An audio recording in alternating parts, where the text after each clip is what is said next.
श्री गणेशाय नमः। श्री गुरुभ्यो नमः। श्री सरस्वत्यै नमः। मातृपितृ चरण कमलेभ्यो नमः। प्रथमो अध्याय। एक समय नैमिषारण्य तीर्थ में शौनक आदि सभी ऋषियों तथा मुनियों ने पुराण शास्त्र के वेत्ता श्री सूत जी महाराज से पूछा, महामुने, किस व्रत अथवा तपस्या से मनोवांछित फल प्राप्त होता है, उसे हम सब सुनना चाहते हैं। श्री सूत जी बोले, इसी प्रकार देवर्षि नारद जी के द्वारा भी पूछे जाने पर भगवान श्री कमलापति जी ने उनसे जैसा कहा था उसे कह रहा हूँ, आप लोग सावधान होकर सुने। एक समय योगी नारद जी लोगों के कल्याण की कामना से विविध लोकों में भ्रमण करते हुए पृथ्वीलोक में आए और यहाँ उन्होंने अपने कर्मफल के अनुसार नाना योनियों में उत्पन्न सभी प्राणियों को अनेक प्रकार के केश दुरैक भोगते हुए देखा तथा किस उपाय से इनके दुखों का सुनिश्चित रूप से नाश हो सकता है, ऐसा मन में विचार करके वे विष्णुलोक को गए। वहां 4 भुजाओं वाले शंख, चक्र, गदा, पद्म तथा वनमाला से विभूषित शुक्रवर्ण भगवान श्री नारायण जी का दर्शन कर उन देवाधिदेव की वे स्तुति करने लगे।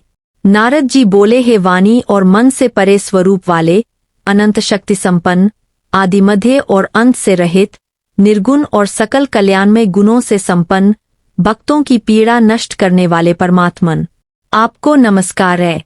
स्तुति सुनने के अनंतर भगवान श्री विष्णु जी ने नारद जी से कहा, महाभाग, आप किस प्रयोजन से यहाँ आए हैं, आपके मन में क्या है? नारद जी बोले, भगवन, पृथ्वीलोक में अपने पापकर्मों के द्वारा विभिन्न योनियों में उत्पन्न सभी लोग बहुत प्रकार के केशों से दुखी हो रहे हैं। हे नाथ, किस लघु उपाय से उनके कष्टों का निवारण हो सकेगा? यदि आपकी मेरे ऊपर कृपा हो तो वह सब मैं सुनना चाहता हूँ, उसे बताएं। श्री भगवान ने कहा, हे वत्स, संसार के ऊपर अनुग्रह करने की इच्छा से आपने बहुत अच्छी बात पूछी है। जिस व्रत के करने से प्राणी मोह से मुक्त हो जाता है, उसे आपको बताता हूँ, सुने। हे वत्स, स्वर्ग और पृथ्वीलोक में दुर्लभ भगवान सत्यनारायण का एक महान व्रत है। आपके स्नेह के कारण इस समय मैं उसे कह रहा हूँ। अच्छी प्रकार विधि विधान से भगवान सत्यनारायण जी का व्रत करके मनुष्य शीघ्र ही सुख प्राप्त कर परलोक में मोक्ष प्राप्त कर सकता है। भगवान की ऐसी वाणी सुनकर नारद जी ने कहा, प्रभु, इस व्रत को करने का फल क्या है?